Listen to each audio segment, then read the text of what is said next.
Priči Sarajevo, ja, težko je reči še zadnjič v večer Kinodvor, po takem filmu, ko bo človek šel najraje nazaj ven in nazdravljal na življenje in kmalu bomo to storili. Še prej pa izkoristimo seveda to, da sta z nami danes režiser filma Tarik Hodžić in producent Adnan Čuhari.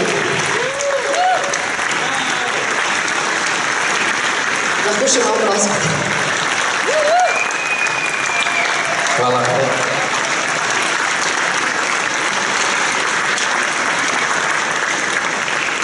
Hvala še enkrat za obisk. Vidim, da imate oči solzne.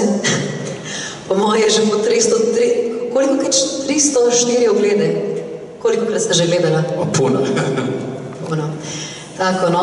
Mislim, da po tako čustvenem filmu, ne, ko greš v tako tematiko, ki se je dotaknila in na način celotno državo spravila v takšno stanje, kot je bilo. Kako je bilo stopiti nazaj v te čevlje? Kako je bilo pripraviti tak film skozi prizmo glasbe? Kaj ste doživljali ob tem? Šta ste osjećali? Pa, prije svega morali smo i aktere sve dovesti u stanje da ih vratimo 20 i nešto godina unazad. Film smo radili 4 godine, Jasenko koji je krenuo sva istraživanja, preko 300 ljudi smo našli koji je bilo na koncertu, neki 15 ljudi je bilo u filmu. Međutim, aktere koji je Bruce Dickinson i ljudi iz benda i Major Moritz koji je iz UN-a i Trevor koji je iz UN-a, su neke stvari znali koje smo mi zaboravili. Recimo, Bruce Dickinson je nakon 20 godina se sjećao da su naši prozori bili zalijepljeni selotejpom. Mi smo to u Sarajevu zaboravili već bili, jer mi smo zalijepili prozore da ako metak prođe da se ne raspe. I tako neke stvari koje su mi bili zaboravili, oni su nas napominjali, a onda nismo odmah počeli snimati, nego smo ih doveli u Sarajevo, obilazili linije, obilazili mjesto gdje je bio koncert, pričali, razgovarali i onda je nekako su krenule i emocije i otvorili se i počeli se pričati stvarne situacije i stvarni osjećaje koje su negdje duboko potisli u sebi. Ja ću samo nadopuniti. Svima je bilo zanimljivo, prvo meni, kad sam prvi put saznao da se uopšte desio koncert, da je nekad u ratu Bruce Dickinson došao, održao koncert, to je meni zvučalo poput naučne fantastike. Jer smo svi se sjećali jako dobro, i Bono Voxa, i Joan Baez, i Susan Sontag, i mnogi drugi koji su dolazili, koji su u najtežim danima davali neku vrstu utjehe, jednostavno željeli su da pomognu ljudima, da ljudi shvate da nisu sami. Međutim, Bruce Dickinson, obzirom da je još uvijek živuća svjetska zvijezda, pitao sam se kako je moguće to bilo. I onda smo nakon dužeg rada na filmu shvatili, prvo, to je drugo vrijeme, to je vrijeme bez Facebooka. U to vrijeme Bruce Dickinson je došao, održao koncert i uradio čisto iz ljudskih motiva. Nije želio slavu, jer mu nije trebala. Došao je, odradio koncert i otišao. Ali ono što je ostavio iza sebe, siguran sam, spasio je mnoge mlade živote bez opaljenog metka. I šta je to tad značilo za sve ljudi, za sve mlade, za sve ki su dolazili u taj klub? Svi su komunisti, Hrvati, muslimani, svi su dolazili. Sad ću se jednu stvar nadovezati. Adnan kaže, nečeg smo se mi prisjetili kad smo radili, ja prvi. Razgovarajući sa svim ljudima, Sarajlijama, bez obzira na nacionalnost, to smo nekako na kraju počeli povezivati ko je šta, zato što smo zatrovani u međuvremenu postali tim, sjetili smo se kakvo je bilo zajedništvo u tim najtežim danima opsade i rata. I kad su svi bili bliski jedni drugi. I kad je bio bitan samo trenutak gdje niko nije sekunde kalkulisao da li pomoć i kome pomoć. Danas, 20 kusur godina, zahvaljujući silnim problema, čini im se da smo svi malo postali lošiji ljudi. Možda ne želim zvučati pesimistično, ne znam da li me razumijete. Jednostavno, u tim najtežim danima svi imamo danas najljepša sjećanja. Što je onako malo apsurdno samo po sebi. Apropo absurdom, Adnan, ti si bil takrat na frontni črti. Vsi tvoji kolegi so šli na koncert, ti pa ne. Kako to? Kad rat počeo, ja sam imao 18 godina i prijavio sam se da branimo grad Sarajevo, naravno, ne razmišljajući uopšte o posljedicama. S 19 godina sam bio ranjen, preživio i 20 godina sam imao kad je bio koncert. Svi moji prijatelji su znali, neki su akteri u ovom filmu, su znali da ima koncert, ali niko nije vjerovao da će stvarno to se desiti, da će stvarno Bruce doći. Koncert je bio od 6 do 9, 9 je bio policijski sat, ja sam bio na front liniji od 6 do 9. I godinama još u ratu i posle rata je bilo ono zezanje na moj račun kao ono, sjećaš kako je bilo na Brusu, a ja nisi ti bio, znaš. Onda je došlo mojih 5 minuta, dok napravio sam film, možda nisam bio na koncertu, ali sam napravio film o tome.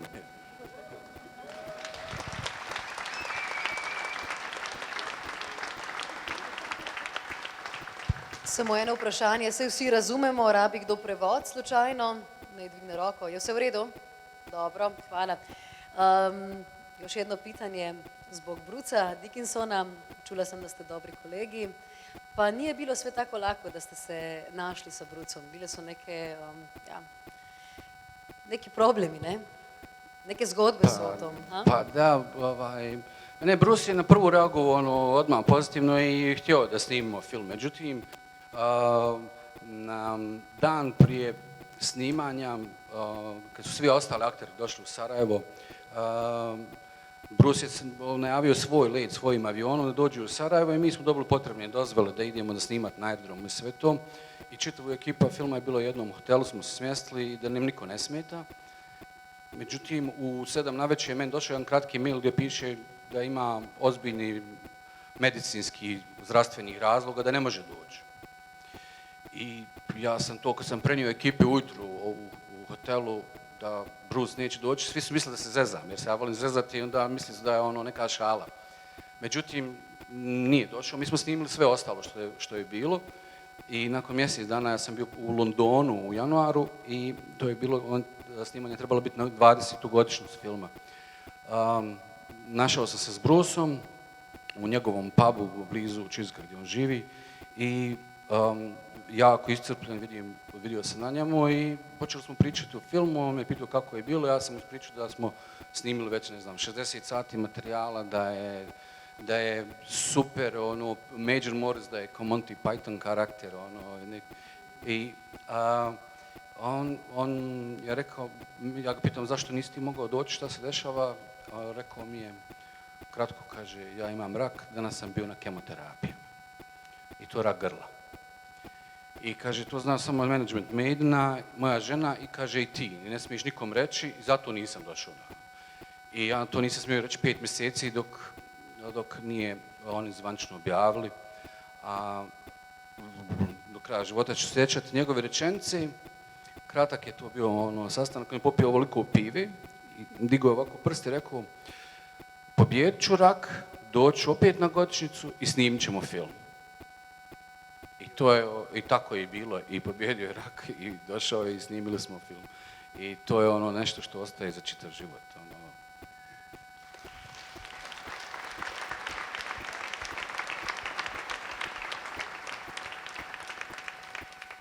90 sati materijala, kako ste se lotili selekcije? 90 sati materijala, stotinjak sati materijala koji smo snimili i vjerujte mi, ne znam koliko sati arhiva, arhivske građe, snimaka, granatiranja, ubijanja i tako dalje. Što se tiče samog materijala, to sam jednom pitanju imao kako sam radio u stvari strukturu filma, obzirom da je jako puno likova, a da opet sve fluidno teče. To sam radio vrlo jednostavno zato što sam naučio kompletan materijal. Znao sam svaku repliku i pokušavao naći način da se ljudi nadovezuju jedni na druge i da ispričaju jednu kolektivnu priču šta se tada dešavalo. To je lakši dio posla. Teži bio posla, apsolutno je bio birat arhiv i odabrati scene koje su potresne i koje treba staviti u film. A imaš odgovornost prema svakom kadru i trebaš izabrati koji je taj kadar koji će najbolje možda opisati situaciju koja se desila. I vjerovatno znate svi na koju scenu mislim vezano za ubistvo malog dječaka. I to iskustvo koje je imao Trevor Gibson, kada je došao u Sarajevo, mi smo jedva snimili taj razgovor gdje on je trebao da opiše šta se desilo. Znači, nakon tog intervjua iz 3., 4. pokušaja, završio je to i čini mi se da je čovjek tad doživio jednu vrstu katarze. Od tog dana sve češće dolazi i čini mi se da je rekao da će možda napraviti jedan studij u Sarajevu pa da radi muziku. Ali to je neka, ajmo reći sad, neka pozitivna strana rada na cijelom filmu i evo je na kraju krajeva i ove divne projekcije i film priča dalje svoju priču.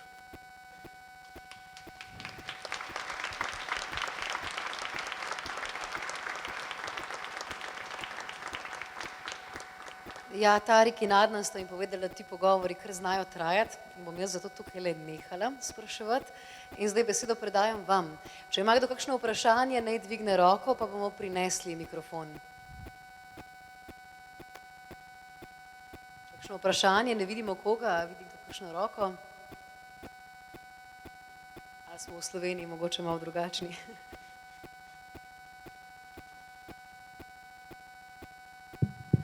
Slobodno pitaj. Tamle je eno vprašanje, evo sem sekunda.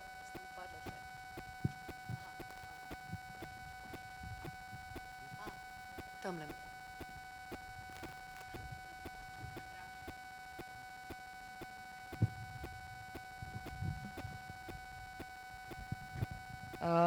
Ne, saj nimam pitanje, ali možda nismo drugačiji ljudi, možda smo imali malo drugačiju situaciju.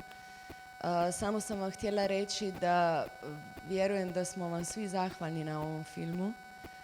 Mislim da nema pitanja i zbog toga jer puno ljudi ostaje bez riječi na neki način, a sa druge strane možda će imati puno razloga za razgovor nakon filma.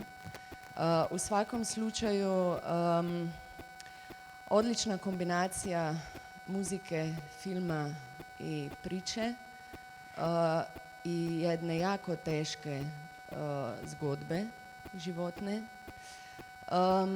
I odlična prilika za to ne samo za vas i za vaše rojake i za vas koji ste to doživjeli i kojima su Iron Maiden u ovom slučaju i muzika i ovaj osjećaj koncerta i ovaj osjećaj neke čustvene komponente koju muzika donosi dali vama, ali i to što ste u biti vi dali Iron Maiden i ljudima sa druge strane, da kažem, dakle ljudima koji su to sve opazovali, gledali i kojima danas, vjerujete ili ne, još uvijek mislimo na to i na vas i nadamo se da se to neće više dogoditi, iako su vremena čudna i možda smo, kako i vi kažete, zaboravili na to, ali neka nas i taj vaš film na to podsjeća. Neke stvari u tom filmu jako odlično su rečene koji bi bilo super da se sliše što najjače. Hvala i čestitam. Hvala vama na lijepim riječima.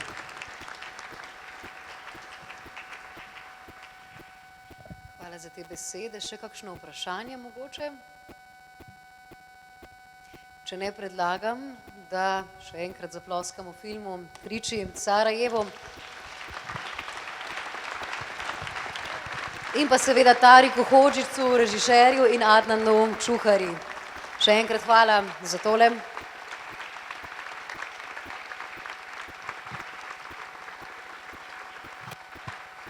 Hvala, mi ćemo biti tu u kafani pa možemo pričati o svemu. Slobodno dođite, pitajte nas. Težko bi povedal bolje. Evo, vabimo vas torej v kavarno Kinodvora, kjer bomo še naprej okušali Sarajevo. Tam vas že čakajo bosanske pite izpod rok gospe Feride iz Društva bosanskih žena. In pa seveda tak glasbeni izbor, ki je kar žešči, distorzirani rifi, hitrejši ritmi, pripravila pa jih je MX.